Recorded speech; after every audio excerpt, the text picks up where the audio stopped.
থেকে যা। তো যাই হোক, এখন খাওয়া দাওয়া করছে।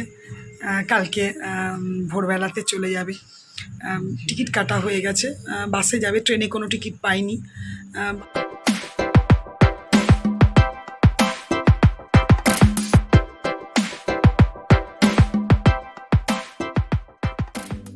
Good morning and welcome back to my channel. আশা করি তোমরা ভালো আছো। আমি বিন্দাস আছি, খুব ভালো আছি। কাল তো এখানে বিরাট দুর্যোগ হয়েছে।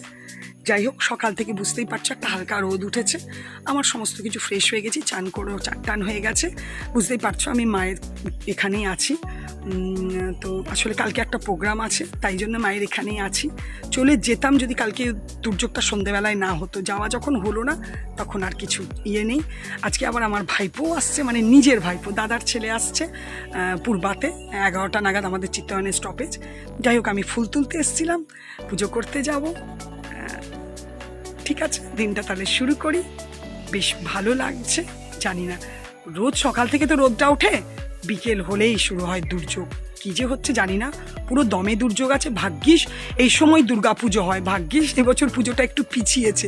হতে পারে, আশা করি ওই সময় বৃষ্টিটা হবে না। ঠিক আছে, চলো।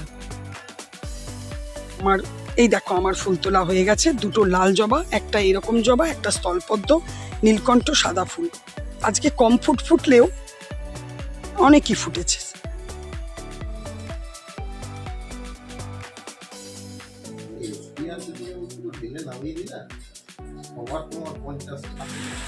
বৌদি বানিয়েছিল ঘরে ধোসা, খাওয়া তো হয়ে গেল। টিফিন বেশ ভালোই খেলাম।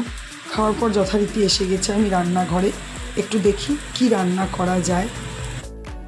এই দেখো, 5 মিশালি না 6 মিশালি জানি না, অনেক সবজি আছে। পটল, কুমড়ো, বেগুন, মানে বরবটি, মূলো, সব কিছু দিয়ে এই গাটি কচু, এই যে এইগুলো, সেগুলো দিয়ে ইলিশ মাছের মাথা দিয়ে চচ্চড়ি বানাবো। সমস্ত সবজিটাকে খুব সুন্দর করে ভেজে নেব। দেখেইছো কি, বেগুনটা আমি আগেই ভেজে রেখে দিয়েছি। সবজিগুলো ভেজেই এই তরকারিটা পুরো রান্না হবে। আর অল্প করে হবে একটু আলু পোস্ত।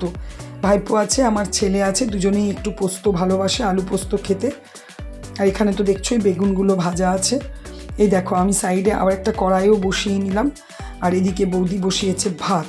এখানে বৌদি বাটছে পোস্ত। এই দেখো কি সুন্দর করে সবজিগুলো দেখছো ভাজাও হয়ে গেছে। কিচ্ছু মশলা দেবো না, একদম নুন হলুদ, ব্যাস, আর কিচ্ছু না। এদিকে পোস্তটাতেও আমি একটুখানি নুন টুন দিয়ে জল দিয়ে দিয়েছি। এই দেখো, আমার চচ্চড়িটা হয়ে গেছে। তুলে রেখে দিয়েছি, জানো তুমি, তুলতেই হবে, মা খাবে। আমার দাদাও খায় না মাছের মাথা দেওয়া কিছু, ছেলে দুটোও খায় না ইলিশ মাছের মাথা দেওয়া। সুতরাং অনেকটাই তুললাম। এদিকে পোস্তটাও হয়ে গেছে, পোস্তটা মিশিয়ে দিই। আর এখানে বসাবো, এই দেখো, এই 3টে মাছের শুধু আদা জিরে বাটা দিয়ে ঝোল করব। আর হবে ইলিশ মাছ, কারণ ইলিশ মাছ আমার ভাইপো, আমার ছেলে খায় না। সুতরাং তোমাদেরকে আগেও বলেছি। আর এই যে মাথাগুলো দিয়ে এখন চচ্চড়ি হবে। এই দেখো, পোস্তটা আমার রেডি হয়ে গেছে। আর আমি উপর থেকে তেল ছড়িয়ে দিয়েও দিয়েছি। এখানে তেল বসিয়েছি, এর মধ্যে আমি খুব ভালো করে ইলিশ মাছের মাথাগুলোকে ভেজে নিয়েছি। এই দেখো, একদম ভেঙে টুকরো টুকরো করে ভালো করে ভেজে নিয়েছি। এরপর আমি দিয়ে দেবো, আমাদের 3জনের মতো সরিয়ে রেখেছি, তোমাদের দাদা, আমার আর বৌদির। ব্যাস, ওই ইলিশ মাছের মাথাটা দিয়ে দেবো। এই দেখো, আর প্রায় অর্ধেকটার মতো তুলে রেখেছি, ওরা যারা যারা খায় না তাদের জন্য। এবার আমি জানোই খুব ভালো করে মিক্সড করব। আর এখানে একটু অল্প করে চিনিও দেব, একটু মিষ্টি মিষ্টি চচ্চড়ি ভালো লাগে। এরপর করব আমি ইলিশ মাছটা। ইলিশ মাছের মধ্যে বৌদি দিয়ে রেখেছে, দই দিয়েছে একটু অল্প, দই আর সর্ষে দিয়ে রেখেছে। এখানে তো দেখো চচ্চড়িটা পুরোপুরি রেডি হয়ে গেছে। এই দেখো, লাইন ছিল না, লাইট এলো, সেই জন্য তোমাদের লাইটে দেখালাম। বেশ বিয়েবাড়ির ভোজবাড়ির মতনই বেশ দারুণ দেখতে হয়েছে। এবার আমি ইলিশ মাছটা করে নেবো, কিছুই না, জাস্ট ভাপা ইলিশ হবে। এই দেখো, তেল সমেত, মানে ওই ইয়েটা সমেত খালি তেলে দিয়ে দিয়েছি। এখানে ইলিশ মাছটা ভাজাভাজির কোনো কেস নেই। এবার ঢাকা দিয়ে দিয়েছি। এই দেখো, খুব সুন্দর আমার ইলিশ মাছটা সেদ্ধ হয়ে গেছে। এবার এই মাছ 3টে আমি একটু ভেজে নেবো, নিয়ে আদা জিরে বাটা দিয়ে করব। সিম্পল, এটাতেও কিছু দেবো না, পাতলা করে ঝোল করব, কেন ভাইপোর শরীরটা ভালো নেই।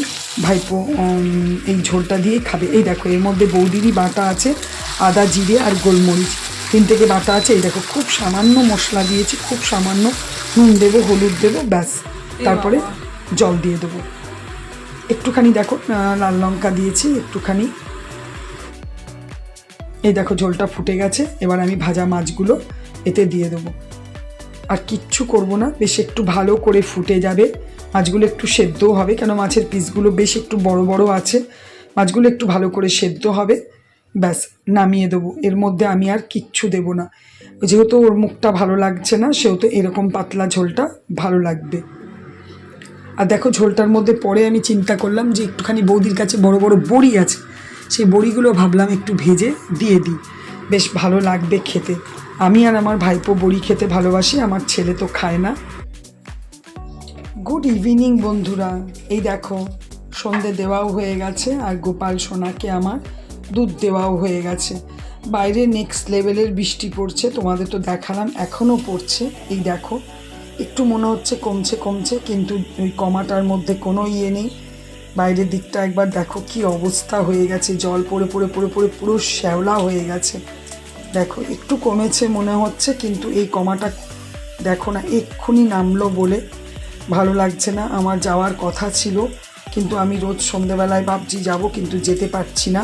এবার আমাকে সকাল দিকে দিনের বেলাতেই চলে যেতে হবে।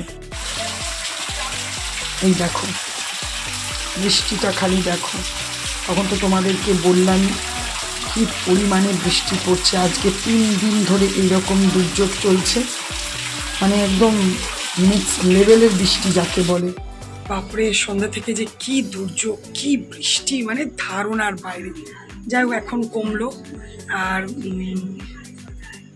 মনটা খারাপ লাগছে, তার কারণ হচ্ছে ছেলে সকালবেলাতে ভোরবেলায় চলে যাবে। ওর সোমবার ছুটি আছে, সবাই ফট করে ভাবে 2 অক্টোবর কালকেই কেন চলে যাচ্ছে, কিন্তু বুধবার থেকে ওর একটা এক্সাম আছে, যেটা বলছে বই খাতা তো নিয়ে আসেনি, পড়াশোনাও সেরকমভাবে মানে তৈরি তো হয়নি, গিয়ে করতে হবে, এখন নতুন ক্লাস, নতুন নিয়ে পড়াশোনা, ওই জন্য কিছুতেই থাকতে চাইছে না। অনেক আমরা রিকোয়েস্ট করলাম যে কাল তো রবিবার, পরশু তো 2 অক্টোবরের ছুটি আছে, থেকে যা। তো যাই হোক এখন খাওয়া দাওয়া করছে, কালকে ভোরবেলাতে চলে যাবে। টিকিট কাটা হয়ে গেছে, বাসে যাবে, ট্রেনে কোনো টিকিট পাইনি, বাসে যাবে। ঠিক আছে, পরে তোমাদের সাথে কথা বললো, এখন একটু বৃষ্টি থামলো, তো ভাবলাম তোমাদের সাথে একটু কথা বলি। সারাদিন তো একটু সেরকমভাবে বেশি কথা বলতে পারিনি, এইসব নানা রকম দিকে। চলো পরে কথা বলছি, দেখি আমাদের মোটামুটি আমি একটু রিলস তৈরি করলাম 2-1, বসে বসে কি করব। আর ডিনার টাইমও হয়ে গেছে, বাড়ির সবার মোটামুটি খাওয়া হয়ে গেছে। হ্যাঁ, আরেকটা কথা যেটা হচ্ছে, ভাইপো এসছে আজকে, কিন্তু প্রচণ্ড জ্বর নিয়ে এসছে, প্রচণ্ড জ্বর। এখন একটু ভালো আছে, জ্বরটা কমেছে ওষুধ দেওয়ার পরে, কিন্তু ঠান্ডা লাগিয়েছে মনে হচ্ছে, কেন ও তো হোটেলে চাকরি করে, আর হোটেলে ফুললি এসি, তো ঠান্ডা লাগিয়েছে, জ্বর এসছে। যাই হোক সব ঠিক হয়ে যাবে, চিন্তার কিছু নেই। তাও মানে তোমাদের সাথে শেয়ার করি বলে করলাম। ঠিক আছে, বৌদি ডিনার দিয়ে দিয়েছে, খেতে দিয়েছে, চলো খেয়ে নিই।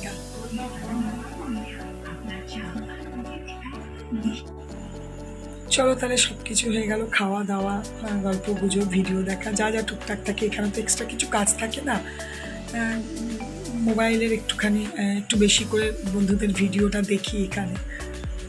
সব হয়ে গেল, রাতও হয়ে গেল, কালকে ভোরে ছেলে যাবে, তাই জন্যে শুতে চললাম। বৃষ্টি কন্টিনিউয়াস পড়ে যাচ্ছে, জানি না কী হবে, এখনও ভালোই বৃষ্টি পড়ছে। চলো তাহলে আজকের ভিডিওটা এখানেই শেষ করব। যদি কিছু ভালো লেগে থাকে প্লিজ লাইক কমেন্ট করো, আর অবশ্যই অবশ্যই আমার চ্যানেলটাকে সাবস্ক্রাইব করো। তোমরা ভালো থেকো, সুস্থ থেকো, সাবধানে থেকো। Good night, tata.